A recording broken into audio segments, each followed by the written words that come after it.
Scenes from summer camp, so familiar.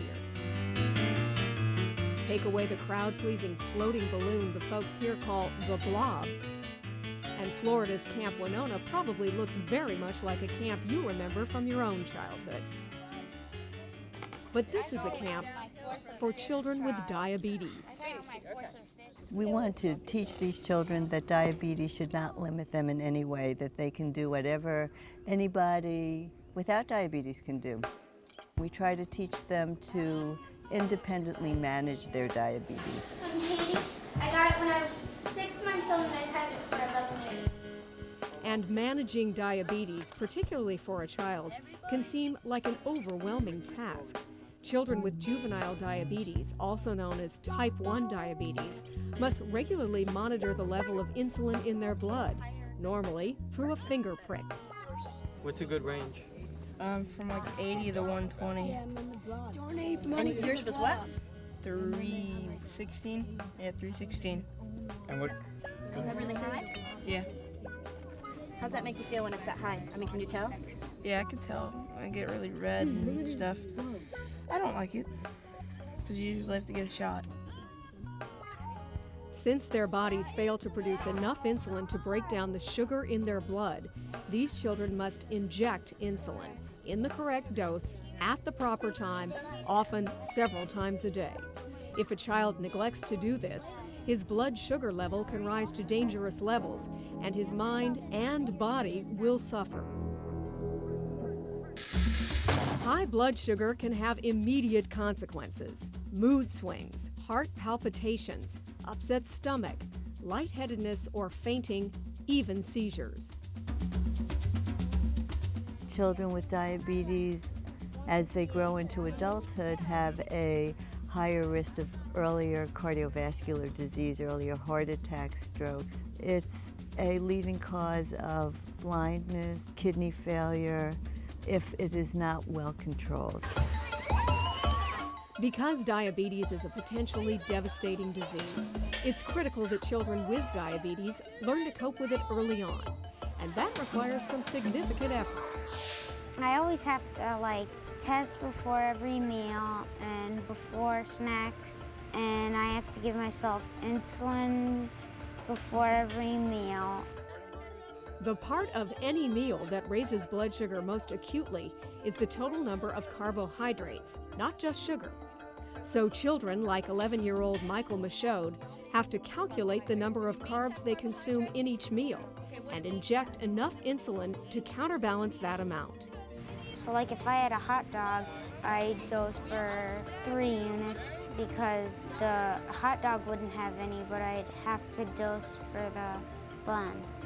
It seems an awful lot to ask a child of any age to do. For some of the children, they say, oh, I feel that I'm actually healthier because I eat healthier.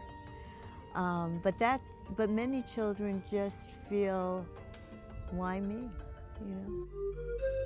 Michael was diagnosed with diabetes 5 years ago. His mom brought him to the pediatrician because he was urinating frequently and was constantly thirsty, 2 telltale signs of untreated diabetes. When I found out, I was devastated. Seeing him prick his finger, the shots. As a parent, if there was anything that I could do to take that on for him, I would do it in a heartbeat. But the best thing that I can do is to give him the tools that he needs to be able to live a relatively normal life. Camp Winona and the more than 120 diabetes camps like it across the United States were created to give campers those tools. Many of them feel they're the only child in the whole world with diabetes. Just having other children who are like them and who have the same kinds of issues is very important. Michael agrees. He says before he started coming to Camp Winona 5 years ago, he often felt like the odd man out. I just really thought I was so different than everybody else. I'd be at school or something and then everybody'd go to lunch and then I'd have to step aside and go to the clinic to test or give myself my shot. But now, that's old hat for Michael, and for many of the children who come to Camp Winona.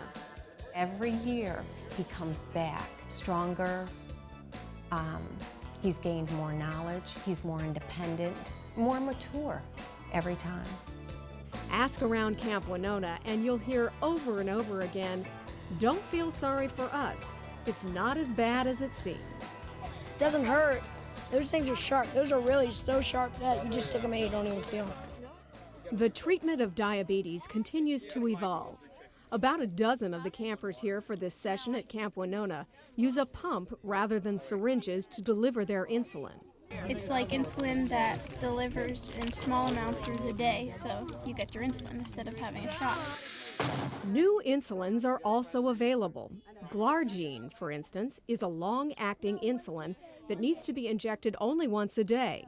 Innovations like this haven't made diabetes easy, per se, but they have given the kids something to cheer about. Hope that Glargine works. Oh, works out all the quirks. Help us, Dr. Janet! That's not to say that having diabetes will ever be fun. But Camp Winona has helped these children shed a positive light on their disease. It's really just like being a normal kid, but you have something extra in life. What's up, Camp Winona?